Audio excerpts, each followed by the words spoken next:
Eagles. Eagles.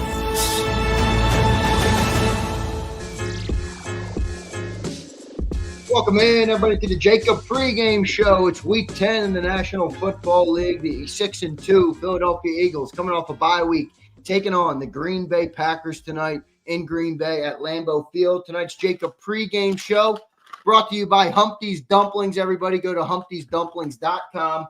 This is the fresh turkey, guys, for Thanksgiving coming up around the corner. So go grab your Humpty's Dumplings. Welcome into the pregame show tonight. Johnny Mac and Big Sills with me, the two legends. How you guys doing tonight? Johnny Mac, starting with you, my friend. Doing well. Yeah, I'd like the turkey. It's turkey season. Yeah. I like that. Give me some turkey from Humpty Dumplings. Wait a minute, Johnny. You saying there's a turkey tonight, maybe potentially in this game? Eagles or Packers? No, I bet two good teams, two very good teams. Yeah. Two of the best teams in the NFC. Anytime you have the primetime standalone games, last thing you want is one of these stinkers. I don't think you're going to get a stinker tonight. Well, those 4 o'clock games, John, were terrible yesterday, weren't they? I mean, blowouts all over the place. Rams sent a message. Seahawks sent a message. Who else won? Actually, the Bucs sent a message, but in the other way. Yeah, right. Well, guys, maybe we continue the streak of blowouts. Johnny Mac, you stood alone on the channel today, picking the Packers to win the game. Come on, bunch of homers, man. Hey, listen to this, John. You said my score was big, 30-20. Big Sills picked 28-14. Eagles would win the football game. Wow. A two touchdown. Big Tucker Crab guy, I assume. They're going to lose Tucker Crab, and they're going to play like that. Hey, I've been saying all week, guys, I don't like the spot from the Eagles standpoint. I would have preferred they beat Carolina last week. Then I would have picked the Eagles to go in and win, because I do think the Eagles are the better team. But generally, and you saw it with Detroit and Washington. Now, Washington is a crappy team at this stage, but you saw the way Detroit played after playing a poor game. Generally, good teams, and the Packers are a good team. Generally, they respond after a poor game. I don't expect them to play 2 poor games in a row. I don't like the spot for the Eagles. Fair enough. Sills, you had a 2-touchdown victory, brother. What led you to that prediction here? Yeah, 28-14. Well, everything John said is right, but in games like this, where you're playing against a team that has been one of the more dominant teams in the NFC and has actually played in these giant games and has been to 2 Super Bowls in 3 years, the Packers' best game in the last 3 years has been that game that they had in Dallas, where they went in there and rolled them. Outside of that, the Aaron Jones game. Yeah, I mean, outside of that, they've been spotty. You know, like Jordan Love reminds me a little bit of an Eli Manning, very streaky in how he plays the game. The key tonight is going to be Josh Jacobs.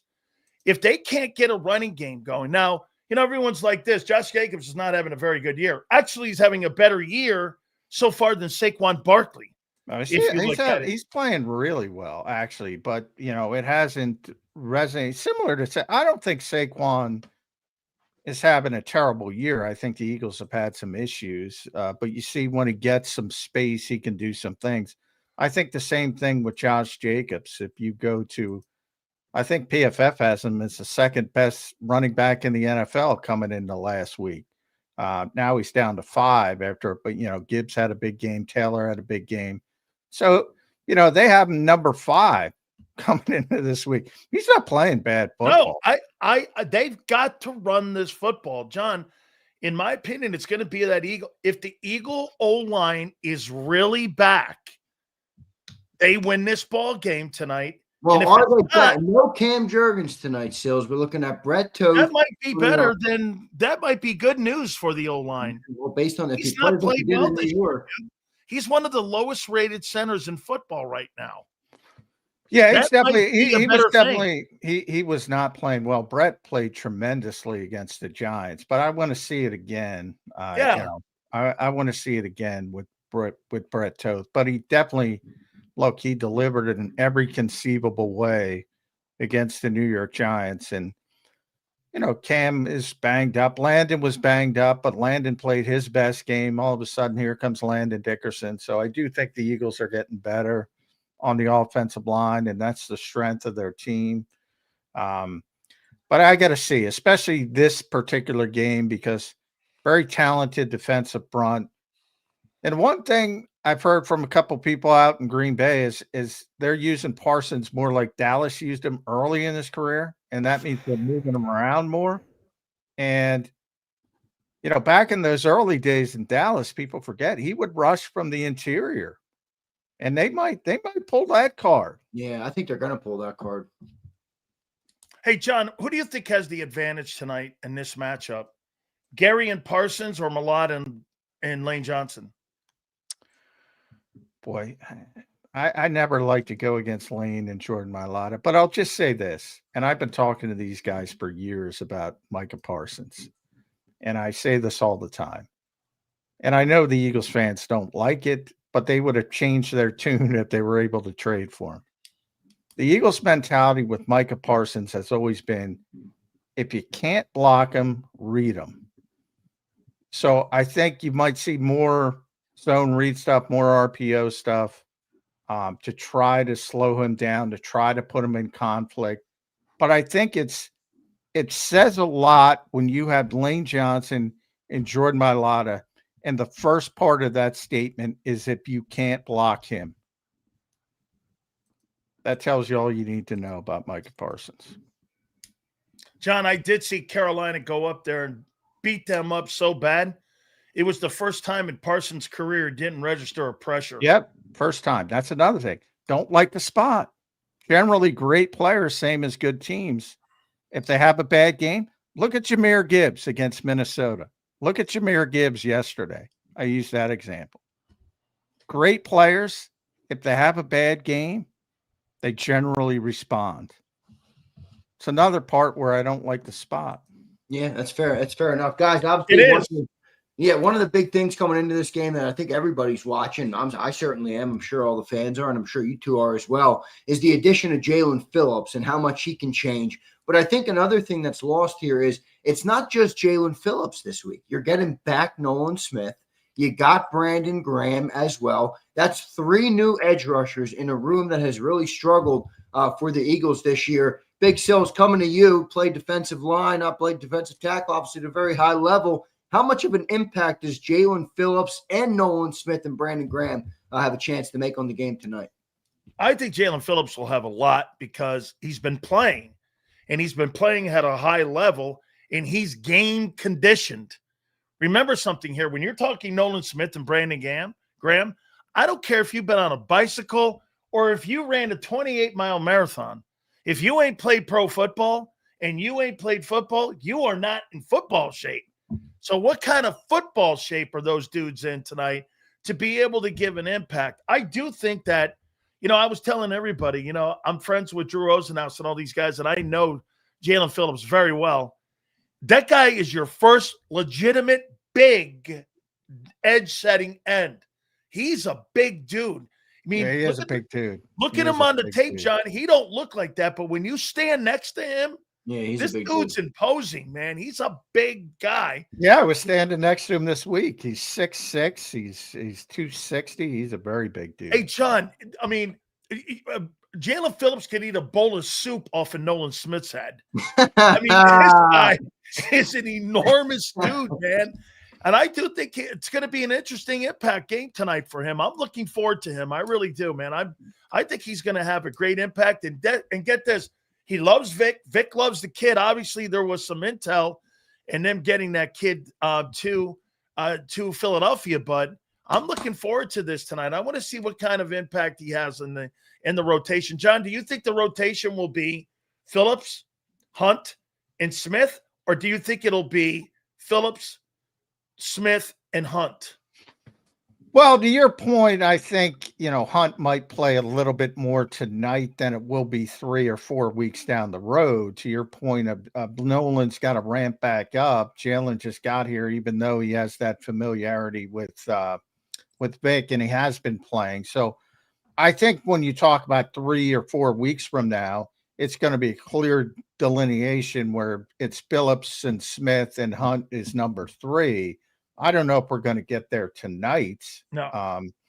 But, long term, which I think is the bigger part of the equation, yeah, it's going to fit in nicely now. Phillips is your number 1, Smith is your number 2, and Hunt is your number 3. I think it's going to fit in nicely, but it's going to take a couple weeks to get there. Yeah, I agree. From the standpoint of both getting Phillips, and even though he does have a history with Vic, he was talking about that this week. It has been 2 years essentially. So he's got to, get back into it. Smart kid. I don't think he's going to have much of a problem, but there is a little bit of a ramp up period, and he's only got 3 practices under his belt.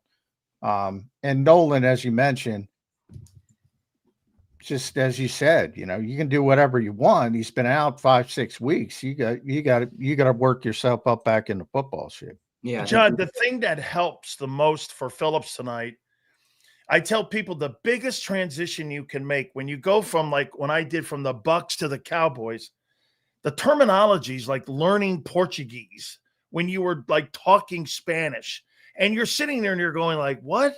And you're like, what's that mean? 3 technique means something different. I think what's going to help him out is that the terminology, I'm pretty sure, is probably going to be the same tonight. And that's the stuff that really slows a lot of players down, is the terminology, knowing that a 3 technique in Vic's scheme means a 3 technique, or a wide 7 means a wide 7. So I think that's why he's going to be able to fit in right away and not have like a longer period. Yeah, I think he's going to play a lot. Don't get me wrong, me too. but I think 3-4 weeks he's going to be playing even more, is what I'm trying to say. I think he's going to play a lot right off the bat, but it'll be even more as he gets into it. And he'll be the guy. He'll be the headliner. He'll be, if you call pass rushers, they don't get that terminology like QB1. But if you say edge defender 1, he's going to be edge defender 1. He's the headliner. And then Nolan fits in. I think everything fits in. Nolan probably not ready to be a 1. A 2, pretty good player. Jalix Hunt, not ready to be a starter. 3, pretty good player. Josh Uche, rotational player, pretty good. I think everything falls into place now that you have Jalen Phillips. Guys, another unintended, maybe intended or not, consequence of the 3 additional edge rushers on the field today is Jahad Campbell, the rookie who, kind of, not I want to say lost his spot, but his playing time changed with the return of Nakobe Dean. He was getting some snaps at edge. I don't anticipate there are any snaps left for him at edge. Who do you guys think is out there tonight? Is it a Nakobe Dean night? Is it a Jahad Campbell night? Who do we think is playing tonight? I would go here with this. What do you think you're going to be in more? You think you're going to be in nickel more, which means you're going to be majority of the time, 70% of the time, you're going to be in a nickel, which means you're going to be in kind of like spaced out pass coverage type defense. Now, I heard John earlier this week. Jahad Campbell's not been a liability. No, he's been not. good. But in first and second down, you can clearly see the difference in the team speed and Nakobe Dean, the way he plays the run. And Nakobe's not horrible in space. And now that, Tucker Kraft is not going to be threatening the seam, I wonder if you play Dean more in this game. I think if Kraft had played in this game, I think he would have wanted maybe Campbell, the bigger guy, to go along with him, and plus with Jacobs coming out of the backfield. But for me, I think because Kraft's injured, I might play Dean a little bit more than what they anticipated, because he's not horrible in coverage, and he's excellent in space and also playing the run. John, what do you got? Well, I do think they're going to be very cognizant of making sure that Jahad Campbell has a role, and for good reason. I think that, but business of football, right, John? Yeah, and they're very cognizant. They don't want to slow that development, because he has been excellent as a rookie, especially as a rookie. Now, to your point about Nakobe's got the football IQ. He's got the instincts. He's got the physicality. I think you've seen that. And they like him as well, to say the least. Vic Fangio loves the guy. But the Eagles are very wary of sort of benching Jahad Campbell, for lack of a better term. He's going to play. What it looks like, we're going to have to see, because those edge rushing things have evaporated. But you saw they didn't like how that happened looking back in the Giants game when he played 21 snaps. 11 of them were essentially as an edge defender, so only 10 at linebacker. If you go to his first 7 games, his low point was 56 reps. His low point was 87%, and he just went way down. And they think they made a mistake from that standpoint. So he's going to play. What it looks like is going to be opponent dependent. What Sil said, more nickel is going to be Jahad. So if you get 11 personnel teams, it's going to be more Jahad. If you get these heavy run teams who play a lot of 12, play a lot of 13, it's going to be more Nakobe, but they're both going to play. And, what the Packers are going to do? It's a good question. I don't know, because they don't have Tucker Kraft. This is the first time. We have to see how they come out. My guess is they're going to go heavy 11. They're going to spread the field, because even though they have some injuries at receiver as well, they have 50 receivers. They spread it around. Yeah. So I think they're going to go a lot of 11 personnel, but we'll have to see how Matt LaFleur goes about it. I think it's going to be very opponent-centric moving forward. Yeah, I agree with you guys both. Staying on that defensive side before we get into the offense, cornerback 2 tonight. What are we thinking? I mean, we added obviously Michael Carter, Jair Alexander, who did not make the trip. Michael Carter did make the trip. Do we expect any change there? Are we expecting Keely Ringo, Johnny Mack? Who you got playing cornerback 2 tonight for the Eagles? Yeah, it's going to be Keely. And again, I don't think I don't think he's going to have a long leash, but at the same time, I think the Eagles have their fingers crossed. They want this guy to start playing more consistently and be that cornerback too. Now, it won't change from the standpoint of Cooper is going to be out there in the base defense when there's only 2 corners on the field, and then move inside when they get into the nickel, which will be most likely the vast majority of the time. So I don't think there's any change at this point. Michael Carter's here to be the backup slot, the backup safety. Avonte Maddox, I've been using that word, that name, and how we use the exact same name. So you see where that framework is coming from. That's what they believe about Michael Carter. And Vic doesn't want to move Cooper. He likes him too much inside. When you say short leash, though, John, what do you mean? Like if let's say the leash is. Well, if you go back to the first Giants game, he started. Would it be like Adoree Jackson? Adoree, you're thinking of. But we'll see. 6:45-ish probably. Yeah, the inactives just came out. All right. So we have to look at the inactives. Now, remember, because Adoree was dealing with that concussion. Adoree is not inactive. So Jair's inactive. McWilliams is inactive. A.J. Dillon inactive. Cam Jurgens inactive. And Ty Robinson inactive. And then Sam Howell's your third quarterback. Yeah. So Adoree's your backup. So it's basically status quo. And if you go back to that first Giants game, Keely Ringo started that game, was really, really bad. Then they went to Adoree, and then they went back and forth because Quinyon got hurt in that game, and they were both playing.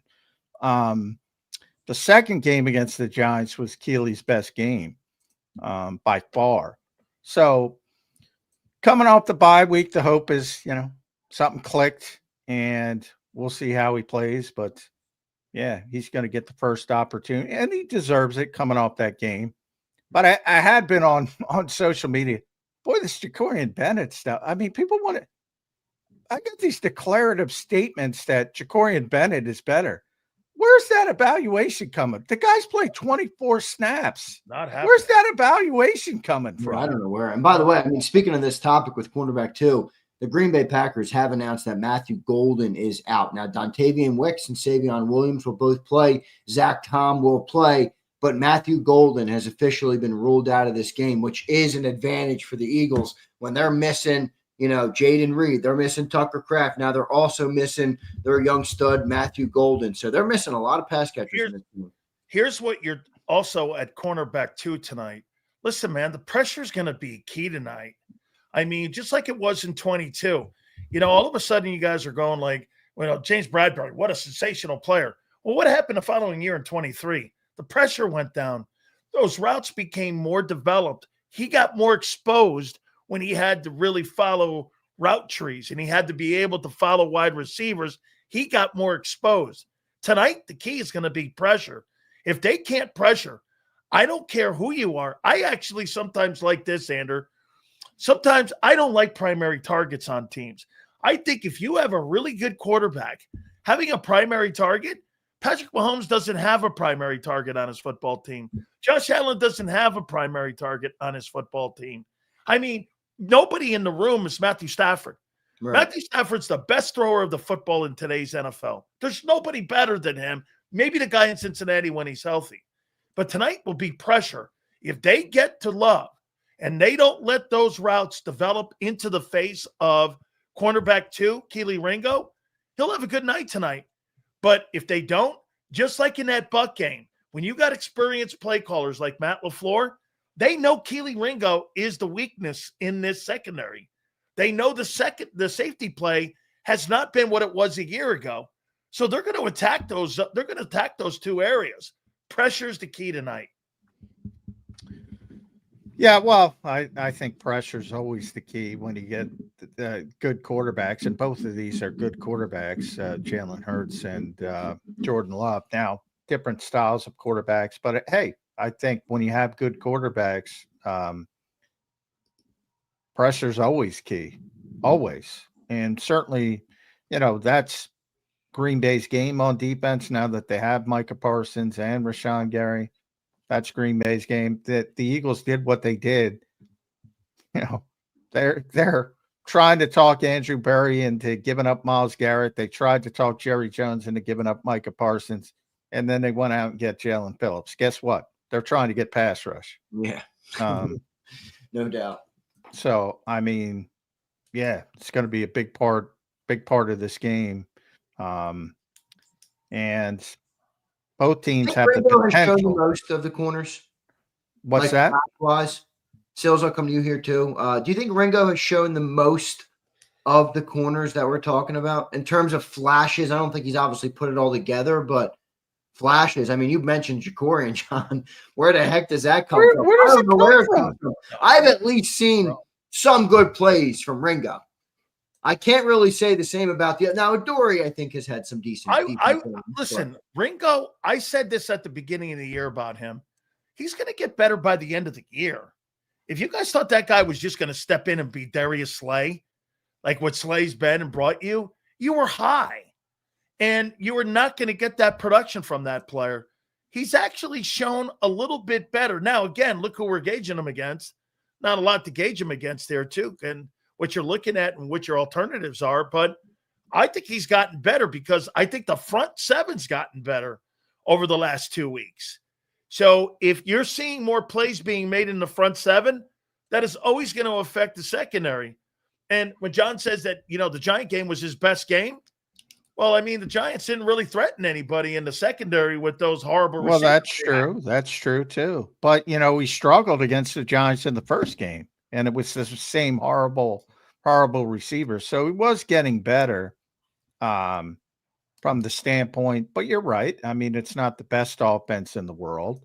Now, maybe if Tucker Kraft was there, and maybe if Jaden Reed was there, and maybe if Matthew Golden was there and Romeo Doubs, and you could see this team at full strength, you would say, oh boy, but they got a bunch of guys who are out, and the pass rush should be better with the addition of Jalen Phillips and the return of Nolan Smith. So, look, I don't get it, and I don't want to pick on him, but here's what I got on social media. So, for whatever. Why would you put Ringo or Jackson in over Bennett? They aren't as good. Like, where does that come from? Yeah. Where does that evaluation come from? At that point, you're just making shit up. The guys played 28 reps. And by the way, they weren't good.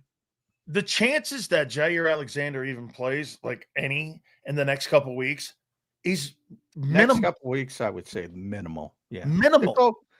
He's a dart throw. Let's be honest. He's a dart throw. You're hoping to get him healthy down the stretch. And on top of that, if Ringo continues to struggle, if Adoree Jackson continues to struggle, then you might throw the dart and give it a shot if he's healthy. He might not even get a shot. Guys, last question here on the defensive side. We'll flip over to the offense. Last year, 2 games, Vic Fangio's defense versus the Green Bay Packers. I understand, completely different unit. The Eagles' defense was tremendous last year. They had 5 turnovers, the Green Bay Packers offense, in those 2 games. 4 of them came in that playoff game when the defense was really clicking. 1 fumble lost, or 1 interception in the opening game in Brazil. I'm going to put the over-under at 1.5 takeaways for the Eagles defense tonight. You going over, you going under. What do you got, Big Sills? It's a weather game, too. Mm-hmm. So I'm going to go over in tonight's game. It's about a 25-degree or 25 wind up there, too, tonight. I'm thinking there's going to be some turnovers in this ball game tonight.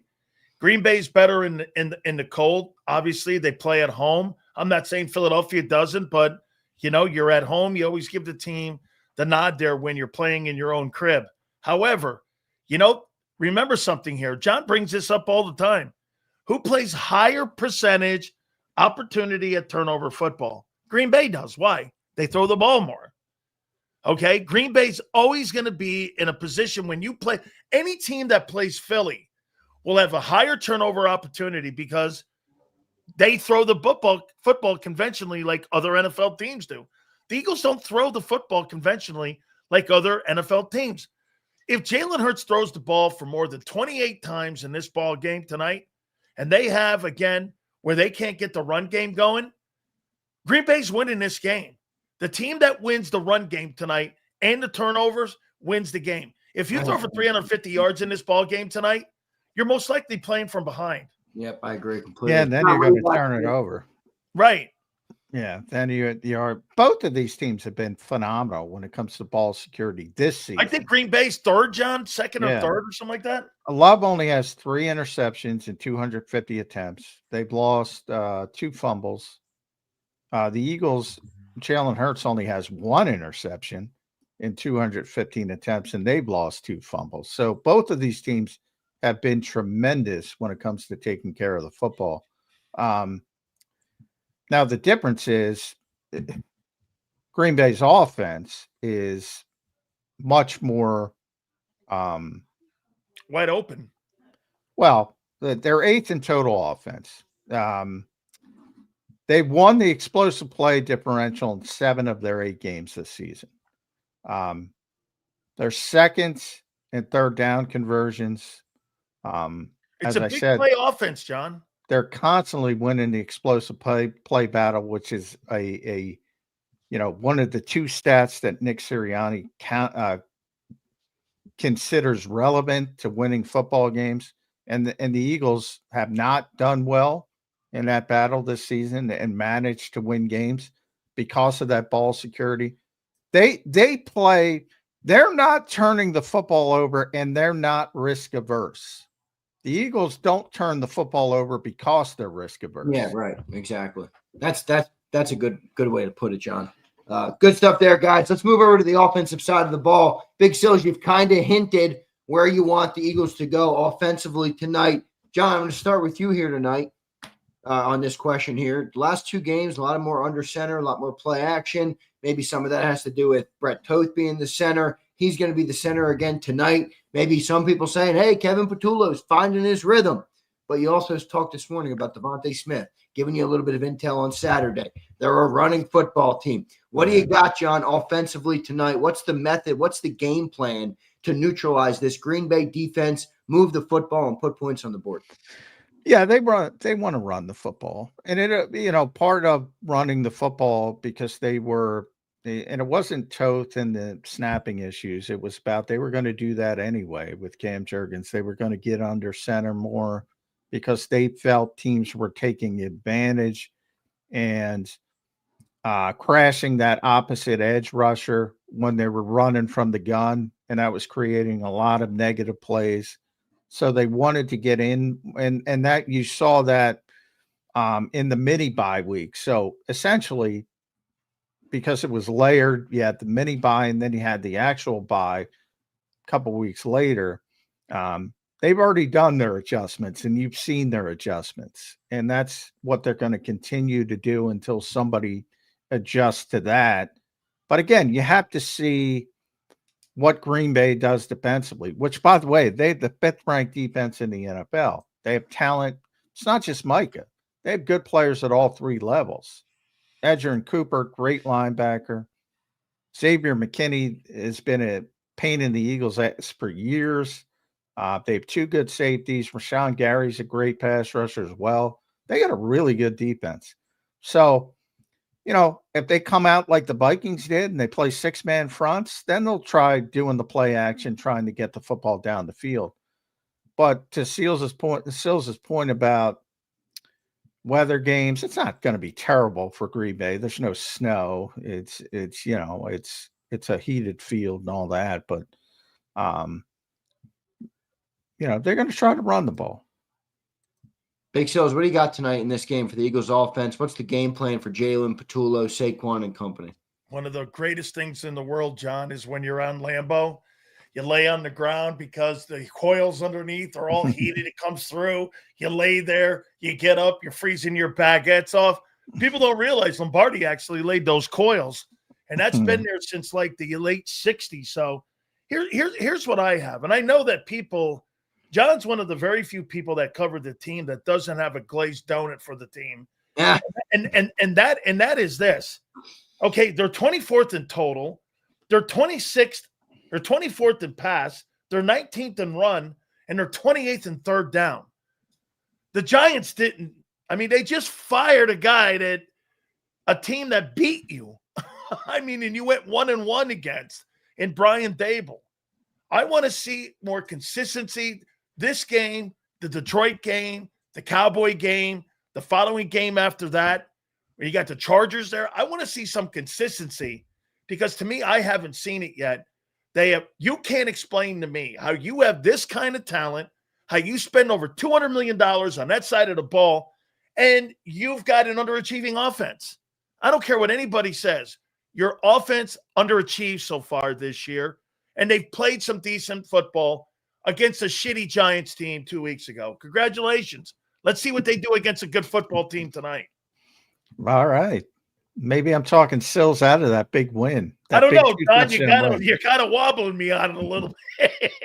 28-14, Sills. You got like a Monday night blowout. I know, man. I don't know here. I'm wobbling here a little. John's got me like I'm drunk already. You got to stick to your guns a little bit, Big Sills. I got 30-20 birds tonight. John tried to talk me off too. I said no can do.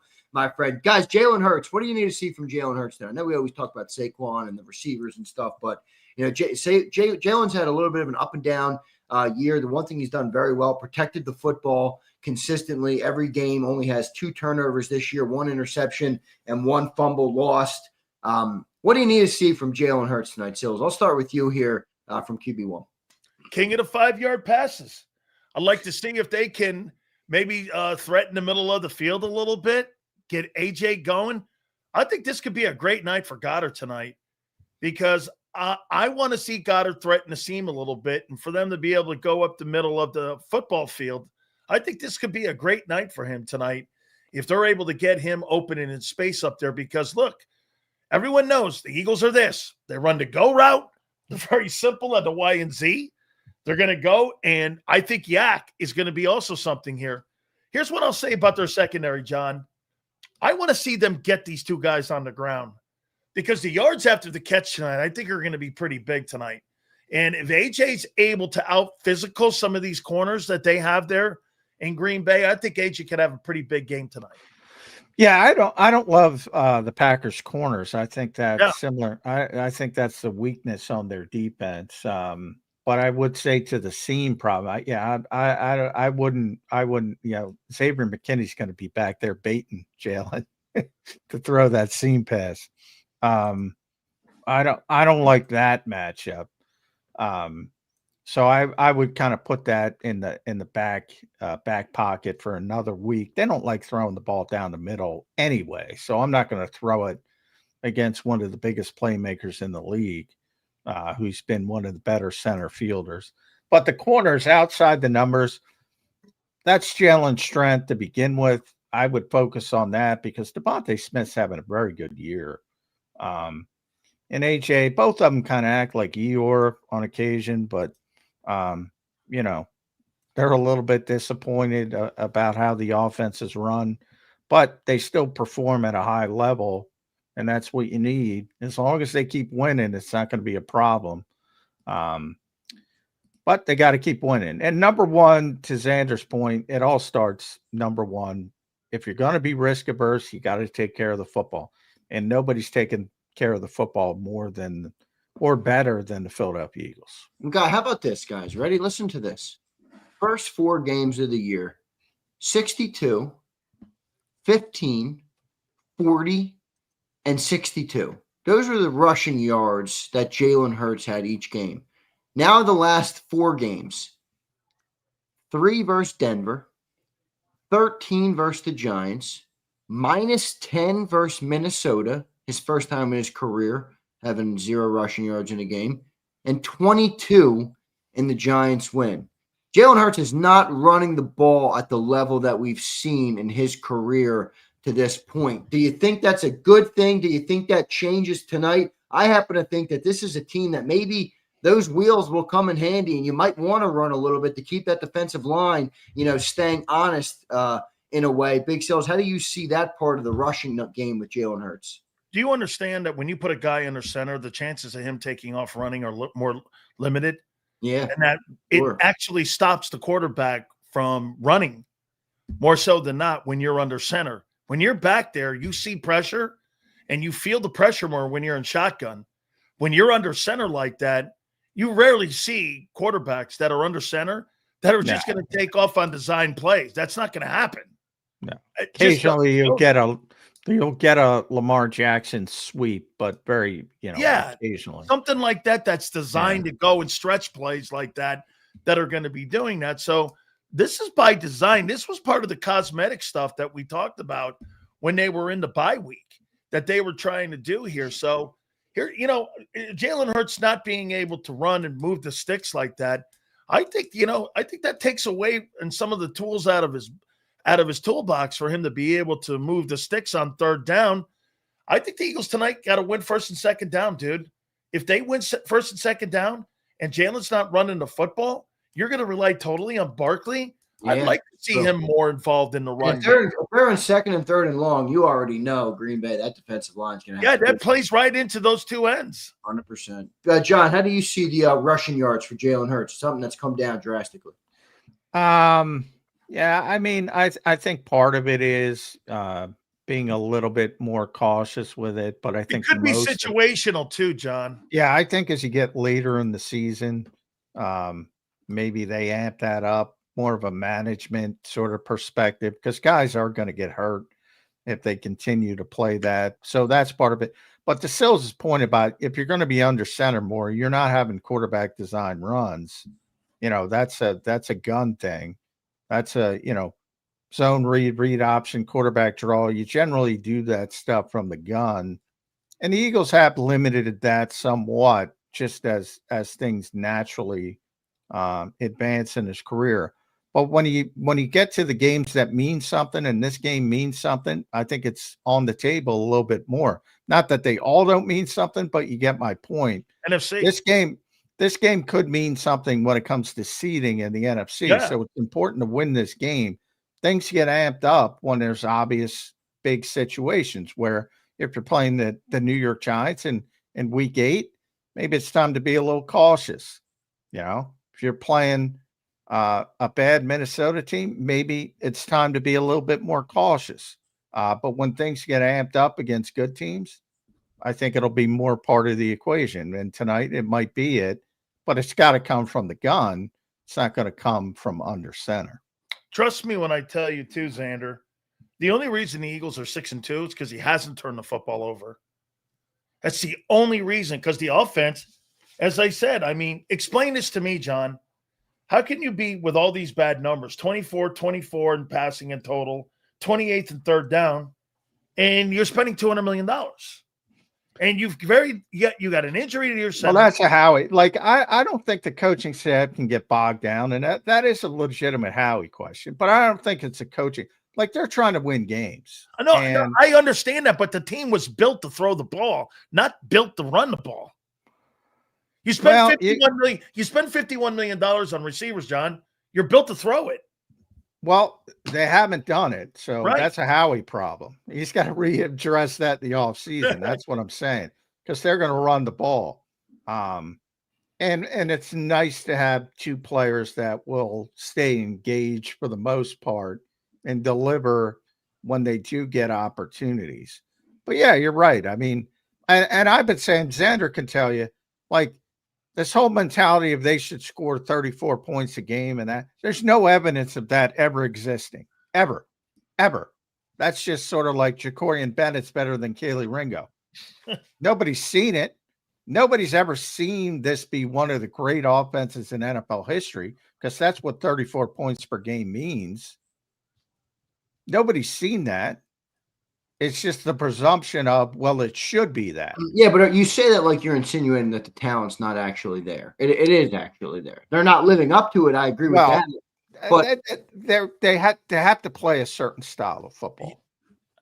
Well, so they're not accentuating the talent to the levels that people think the coaching staff, to John's point, the coaching staff in the front office are not on the same page. The coaching staff's going to win running the ball. Well, the coaching staff built the team to throw it. The coaching staff tries to evolve and then generally scales back. That's the way it has been. And I don't want to get down this rabbit hole, but you have to play a certain way with a certain style of quarterback. And they can't play a high-flying way with the current quarterback. I'm sorry. That's a typical question. I don't think that's unfair to say at all. Guys, I want to bring up this stat tonight. All right, it's a weather game. We've talked about it a little bit. We got about 15 minutes left here on the pregame show. Now, ESPN put this up, ESPN Insights. All right, I'm going to have you guys take a look. All right, Jalen Hurts, Jordan Love in freezing temperatures. All right, now I'm assuming that ESPN Insights, the official from ESPN, has correct analytics here. God. 2 starts for Jalen, 0 touchdowns, 2 picks for the 56% completion percentage and a 59 QBR versus Jordan Love, who's got 3 starts, 5 touchdowns, 0 picks with a 70% completion percentage and an 84 QBR. What do you guys make of those numbers, John? I'll start with you here. It is freezing tonight. Jalen is a Houston kid who went to Alabama and Oklahoma. Not particularly noted for their cold temperatures. What do you make of something like that? Yeah, I don't know. We're George's from California, so Jordan Love played college ball at Utah State, John. Yeah, that's what but still, he's from California. So first of all, small sample size, so who cares? Number one, right off the bat. Obviously, Love plays in more opportunities. I'm surprised it's that few, to be honest. Me too. That's what I said. That's why I said, are these stats right? I don't even know if they are. I can't remember the freezing games we're talking about with Jalen Hurts off the top of my head, but 2 games, who were they playing in those 2 games? So we know what those 2 games were. I know the Rams game last year must have been right in the playoffs. I mean, he didn't play well in that game, but they won. It had to be because it was snowing. So it had, by nature, you're right, it had to be freezing temperatures or their stats are meaningless because they're wrong. They won the game. He didn't play well in that game, though, if you're being fair. 2 games, who cares? Well, I mean, I'm going to have to get my abacus out and my slide ruler and my protractor to sit here and break these wonderful stats down that don't give a shit about. Who put these together? Some you guy would in the love that library. statistic on the national football. I mean, show. who put these things together? Some guy in the library? Go play some football, man. Let's Yeah, go the here, cold guys. weather matters. I'm telling you. I right mean, now. he's You played play in bad. Philly. He's played bad games in Tampa at times when in hot weather. Yeah. Hey, John, I didn't know that you had some really gigantic like heat waves during December and November in Philly. I'll have to plug that one in and remember, because I remember freezing my baguettes off in December at the vet. I don't remember it. I don't remember those heat waves. Okay, so both of you are telling me that Jalen Hurts' numbers they don't mean a single thing to either. If he had 10 games, maybe. Yeah, a 2-game sample size. I'll say the same thing is meaningless at all times. That's fine. I'm fine with that answer. I just wanted to bring it up. I do think the weather is an impact in games like this, and we will see how it has. Drink some hot cocoa. What's that? You drink some hot cocoa. You'll be all right. Yeah, I'll be perfectly fine. I'm not playing the football game, my friend. Jalen Hurts. By the way, it's not even. It's 26, John. It's not even that bad. Yeah, that's a heat wave. Look at you, Sileo. You're ready to haul off on the ESPN stats, dude. Yeah, because they're geeks and they're dorks with those stats. Those are dumb. Oh, you use stats when they fit your narratives, though. Don't give me that bullshit. Damn right I do. Yeah, exactly right, Big Stone. At least you'll admit it, which is fair. All right, guys, coming in. What other things do you guys think are really key to this game? I think special teams third downs are obviously things that always have a big impact. And then you look at kind of the turnover ratio. Obviously, we talked about offense, defense, maybe some special teams things on your mind. John, what else do you think is a factor in this game? Well, I think Jake Elliott's the better kicker in the game. So if it comes down to that, I think advantage Eagles. The Eagles' weird offense, they're lights out. They're mediocre on most things, and they're terrible on third down, but they're great on fourth down, and they're great in the red zone. So, we'll see how that shakes out. But I think this is a game where, as I go back full circle, is I generally good teams, if they play a poor game, snap back and play better. So not to say the Eagles can't win the game, but I think you had it by 10. I think Sills had it by 2 touchdowns. I don't see that. I think it's going to be a hard fought, tough game, probably won in the fourth quarter. John, you think this is a last possession game? It could be. And in that instance, that favors Green Bay then. Yeah, well, they have the more explosive offense, although we have to see what it looks like without Tucker Kraft. And to be honest, they have the more explosive defense. Yeah. Are they consistent enough? That's the question with Green Bay. Hey, John, Bay. that Halfley guy's done a pretty good job of he has. I'm surprised. I did not like that hire when they first came in from college, right? BC Boston College. Yeah, he was the head coach at Boston. I did not like that. That seemed like a very weird hire to me. I remember John, when you put good players around bad coaches, they look good. Well, too. I don't. By the way, speaking of, some people think he's a bad coach, but Nick Sirianni has never lost a game to Matt LaFleur. Nick Sirianni has never lost a game to the NFC North. Nick Sirianni has never lost a game to Sean McVay, and I use that because he's, the LaFleur coaching. He's from that tree, the McVay tree. He's never lost a game to Kevin O'Connell. And everybody lost the game off the bye week. He's never lost a game off the bye week. So history would have to change for Green Bay to win this game. But, and the same thing is Nick would be the first one to say what you just said, Sills. Show me a good coach, and I'll show you a bunch of good players. The Eagles have a bunch of good players, but so does Green Bay. And he's generally been able to beat this coaching tree for whatever reason. Because everybody loves McVay, everybody loves LaFleur, everybody loves O'Connell. They can't beat Nick Sirianni, the big dummy. Well, hey, John, on the other hand of that, he has lost to Robert Saleh, Brian Dable, and Jonathan Gannon. Well, yeah. So, he doesn't win every game. Can't win every game in the NFL. That's college. That's college rules. But he hasn't lost to that tree. No, he hasn't. No, he hasn't. Yeah, Zander, again tonight, I think this is a Jordan Love game, man. This game goes how Jordan Love goes. He plays like he did in Dallas, it's going to be a long night. He plays like he did last year in that playoff game, it's going to be an easy night. All right, guys, we got 10 minutes left. Let's close it out with a couple. Let's have a little fun here. Some over-unders. Jalen Hurts, over-under 199 passing yards, so 200 passing yards. Johnny Mac, over-under Jalen Hurts passing yards. I'm going under. Sills? Oh, I'm going to change. I'm going under too. That's bullshit. You hit me at 2:30 on the National Football Show. No. John talked. I'm going 145 again. Oh my gosh, Big Sills. AJ Brown, over under 56 receiving yards tonight. I'll go over that number. He's going to be the one that gets 75-ish, 80, somewhere in that range. All right, Sills. AJ Brown, I think it's 2 books and 45 yards tonight.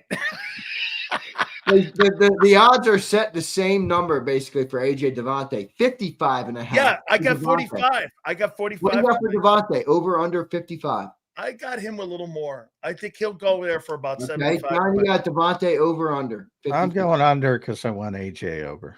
Okay. I'll probably get 52. All right. Dallas Goedert, 35.5. I'm going to go under, but he's probably going to get both of their touchdowns. Yeah. I got 45. I got 45 yards for him, 50 yards for him. All right. I got over on 35 as well. All right. Let's go to Saquon Barkley here. 76.5 rushing yards, over under. I'm going over that. Me too. I don't think he's going to have a huge day, but I think he's going to be right at 100 or so, somewhere in that range. Sills? I got 125 yards rushing in this one. That's right where I'm up there as well. Over under 31.5 yards rushing for Jalen Hurts. I'm gonna go over. I think it's going over more, too. Vintage Hurts tonight. Well, I think you're going to get one like big run, and that'll put you. Yeah, like one. You can get one. He can get that one run, but he's going to get like a 25-yard run, and then a couple 3s and 4s here and there. I think he's going to go for 60 tonight, be over 200 yards in total offense. Could be potentially. All right. But I got Green Bay winning the game, so I got to curtail it somewhere. Exactly. It's got to add up. All right, let's go to Green Bay. Jordan Love, over 233 or under 233? Over. Yeah, I'm going to go over. I'm going under here, man. He's missing all these pass catchers. Who the fuck is catching all these yards? I saw a guy named Jackson Dart eat the shit out of the Eagles secondary. Christian Watson going to go for 75 over the top, and everybody's going to be calling for Jacorian Bennett. Oh, man. You'll hate to see it. All right, speaking of the receiving numbers, let's look at some of them. Romeo Doubs, they got the over-under set at 53.5. Oh, he's going over. That dude can play, man. Way over. Him and that goofy helmet stuff. Yeah. With the Kelsey would call it the bubble wrap. He looks goofy, but he can play. All right, Christian Watson. Remember that guy Kazoo? He does look like Kazoo. Yeah, he does. Under Christian Watson, 43.5. Well, I just got him going 75 to the house, so it's got to be over. Over. That'll be under 2 catches for 75 yards. Under 2 catches. So the dude's got 1 catch for. All right, Luke Musgrave, the highly anticipated tight end 1 for the Packers tonight in place of Tucker Kraft. The over-under set at 26.5. I'm going over there. Oh, I get. He'll get some player. yards. He'll get about 35 yards. You notice they're smashing every over for the Packers right now. He's good at 26. Though you're giving me low numbers. Well, I'm giving you what the book is giving me. Josh Jacobs, over under 66.5. See, you're talking about a passing offense versus a non-passing offense. I'm giving you what Vegas is giving me, my friend. Okay. Vegas is pretty good at setting lines. Yeah, Okay. they're All right. overrated. Which was the number for Jacobs? 66.5. I'm going over 67. He's going to get. So right. This is what nonsense this is. I'm predicting number 67 rushing yards. Hey, John, can you do me a favor? Go pick me some Powerball numbers now, can you? Fuck it. Yeah. I'll give you the Powerball too. No, I'm trying to get a feel on what you got. What you guys? 23, 32, I 40. I got it. Yeah. 23, you guys are like 32, fucking 44. curmudgeon 1 and curmudgeon 2 over here. I'm giving you a Powerball number. 23, you 7. You're kidding me here. All right, guys, your final thoughts here on the game. I'll get both of you guys to give me your final thoughts here. We are, what are we, about 45 minutes away from kickoff. I think it's 8:15 kickoff tonight. If you're a YouTube TV guy, I hate to break it to you, but they haven't come to a conclusion yet. You're going to have to watch the JAKIB Green Zone here. And don't forget, everybody, tonight's JAKIB Pregame Show is brought to you by the greatness of Humpty's Dumplings. Go to humptysdumpling.com. Yeah. Turk, that's for a turkey. special Thanksgiving dumpling. Both of these guys want me to send them dumplings. The problem is I ate all their dumplings, so now the guy's going to give me some more. I keep eating all the dumplings. You go to Humpty's Real quick, Xander, real quick. It looks like there's only going to be 8 DBs tonight, John. Issue with depth tonight? No, I don't think so. I mean, that's one of the things, Michael Carter being versatile. Adoree, yeah, they'll have plenty. I wouldn't worry about that. All right, Johnny Mac, your final thoughts here before the game. 45 minutes out from kickoff. Eagles, Packers, Monday Night Football, and NFC clash, my friend. Well, the Powerball is going to be 37, so write that down. Yeah, I don't like the spot, and I've said it pretty consistently. So that's my concern. But I do think it'll be a close game, and that's the thing. It's how the Eagles have beaten the Packers in the past is basically turning the football over and winning that battle, which is they've done that better than anybody else. So wouldn't surprise me if they win the game at the same time. I think games at Lambeau Field, if it was at Lincoln Financial Field, I'll tell you right now, I'd be picking the Eagles. But it's at Lambeau, I'm going to pick the Packers in a close game, 24-20. Sticking with it this morning. Big Sills, your final thoughts here on the pregame show. We'll rattle off a couple supers once you're done. What is it? What is that? No excuses. No excuses. 28-14. I want to see this high-powered offense that everyone's talking about in Philly telling me how they're going to show up. And by the way, I am sold on it tonight. You better not get your fannies kicked tonight. I realize what you're doing now with this 2-touchdown predict. You are setting yourself up for a contest. You better not lay an egg tonight in Green Bay is all I'm telling you. Or we're coming off the top rope. 3 supers, then we'll get out of here. Wicked Hebrew says he got knocked out of both games, the Bears and Redskins. I assume you're talking about – I don't know who you're talking about there, Hebrew. Thank you, brother. I appreciate the super, though. Here's Corporate B Pumper. It was the Bears game in 22. Hurts threw 2 horrendous picks and got injured. Oh, yeah, that was brutally cold. I'm up in my prediction, the 38-17 Green Bay. Hurts got hurt in that game. He couldn't feel his hands. Okay, so that's what Hebrew was saying then. He got knocked out of both games. Yeah. The Bears and Red. Okay. They hurt his shoulder. Hurt his shoulder in that game. Yeah. And before he had a tough time warming up before he got hurt because it was so. But that game was brutally cold. I mean, brutally cold. So, and Justin Fields had a big, and that's where I made my Justin Fields declaration. The guy processes with a sundial. I've never seen anything like it. He held on to the football so much. It was unbelievable. So the Eagles won the game, but he got hurt in that game and was out for a few games after that. So, I mean, hey, wins games, beat the Rams, but he didn't play well. You're right about that. Motorscape says, I hate to say it, the graphic is false. I don't know. ESPN put it out. Of course it's right. Yeah, of course it's bullshit. Bobby becomes a member. Thank you, Bobby. All right, guys, great pregame show. I'll talk to you guys for the much anticipated postgame show. Johnny Mack in the halftime as well. Looking forward to it. Thank you both for being here today. And a big Monday Night Football matchup coming up. Got you guys. See you at the postgame show. All right. See ya. All right. Thank you, guys. There's Johnny Mac and Big Sills. Love them both, but Curmudgeon 1, Curmudgeon 2 getting mad at me for my over-unders. Bobby, thank you, brother. Sometimes the Eagles is all I have. Bobby, I understand, brother. I appreciate you being here, man. Bobby, it might have been a long 15 days for you then, all right, because it feels like it's been ages since the Eagles have played football. I mean, holy mackerel. So thank you for being here, Bobby. I appreciate it, brother. I think the Birds get a win tonight. Dad says no regrets, Sills. You guys picking on Sileo's handwriting. I know. Listen, I don't have the best. I'm not really one to talk. I don't have great handwriting either. Most dudes don't have good hand. I mean, come on. You know what's a red flag? If a dude rolls up and he's got like this cute, perfect handwriting. That is a red flag. I would rather you be next to ineligible or illegible, I guess I should say, than have this perfect little handwriting like my beautiful woman who's got perfect handwriting. All right? Jason 18, red flag, my friend. Okay? Red flag. Jason's like, I got perfect handwriting. My handwriting is perfect. You can submit it to the Smithsonian. Okay, Jason. All right. What up, James? Good to see you. Dimebag says no regrets is the tattoo. I know the damn thing.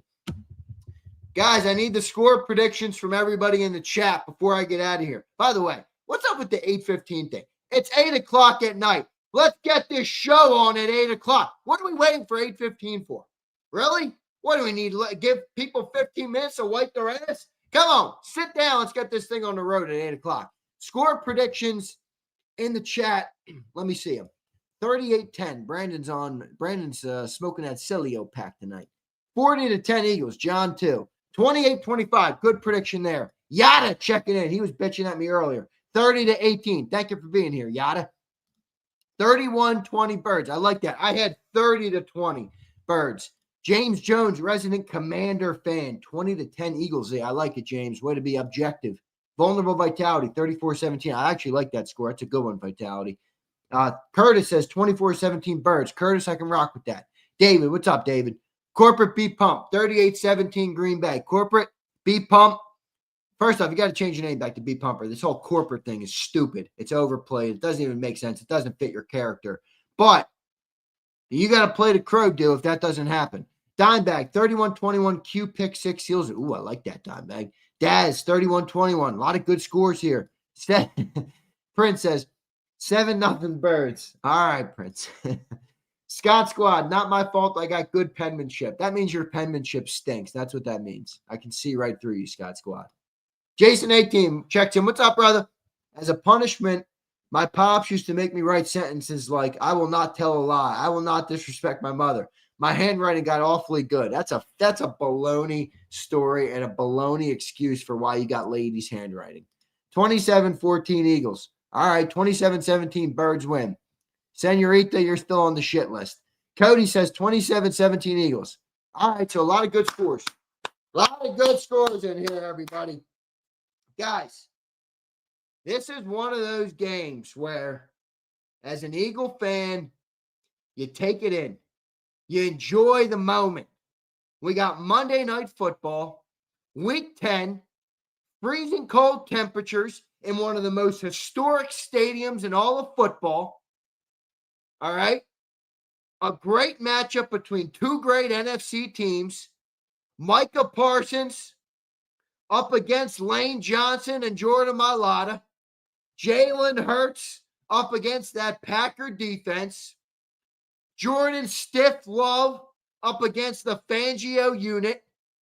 Man, there's a lot of beauty in the game tonight. All right. I want everybody to enjoy it because you only get so many of these things. All right.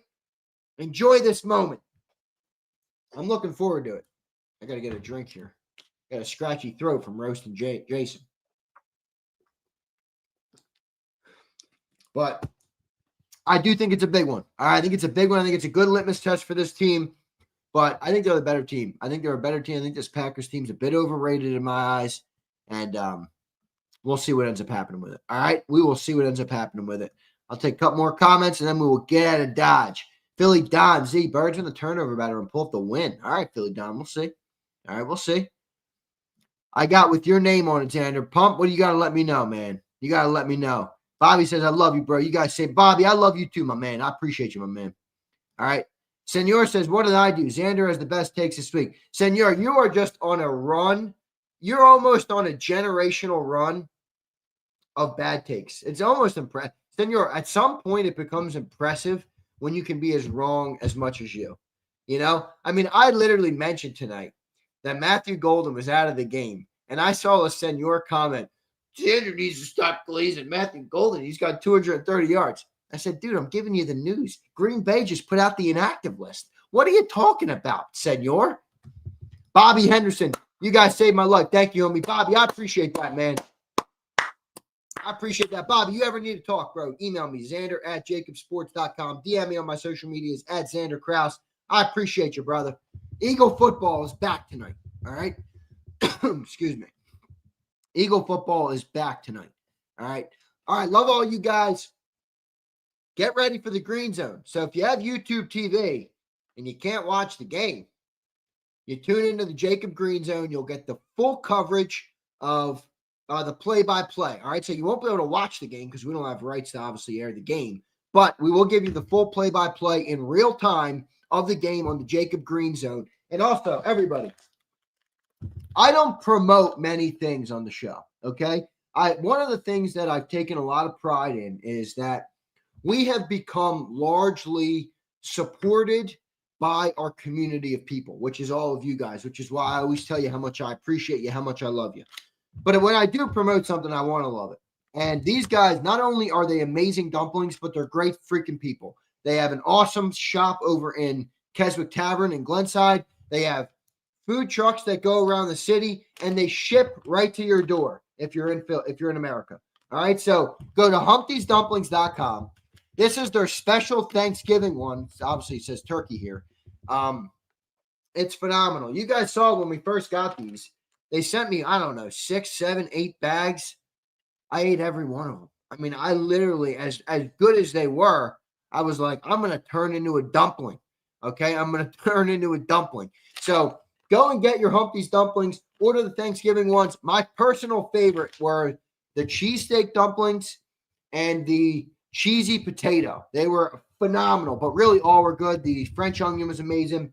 Mexican street corn was phenomenal. Buffalo chicken, if you like buffalo chicken, was amazing.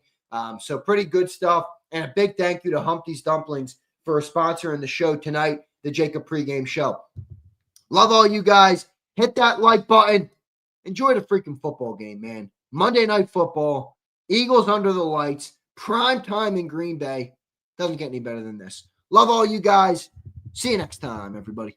Ignite your nights with free live entertainment daily, only at Live Casino and Hotel Philadelphia's Center Bar. 7 days a week, enjoy some of the region's top party bands, performers, and DJs as they take the stage in the heart of the casino action. Great cocktails, live music, and lively moments. It's all happening at Center Bar at Live Casino and Hotel Philadelphia. Visit livecasinophilly.com for more details and the complete list of upcoming events. Must be 21 or older. Gambling problem? Call 1-800-GAMBLER. This is Eric. When he got injured in a car accident, he called Morgan & Morgan. He not only gets a lawyer, he gets trial lawyers like Sam and Jessica who are in it to win it. He gets his own investigators with briefcases, leather ones. And if you ever have questions, our customer service folks keep things rolling. Injured? We're your army. Morgan & Morgan, America's largest injury law firm. Welcome to the Jet Setters and the High Rollers, to the Shot Takers and the Tastemakers. Welcome to the Viewfinders, the Thrill Seekers, and the Night Owls. Welcome to everything you could possibly want on one 5-mile island. Welcome to the Wildwoods. Book your stay today. In our hometown, we all look out for each other. We go the extra mile to lend a helping hand. Thank you. We step up to keep our communities going strong. And at Independence Blue Cross, we're here to keep you going strong. We've been deeply rooted in our communities for more than 85 years. And that connection to members has earned us our spot as the #1 health insurer in the region. So while you look out for your neighbors, no IBX, is always looking out for you.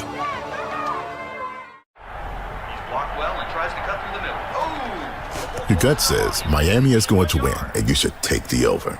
Your gut also said your NFT selfies would only go up in value. They didn't. But your head is on Sports Grid and knows the QB is in concussion protocol.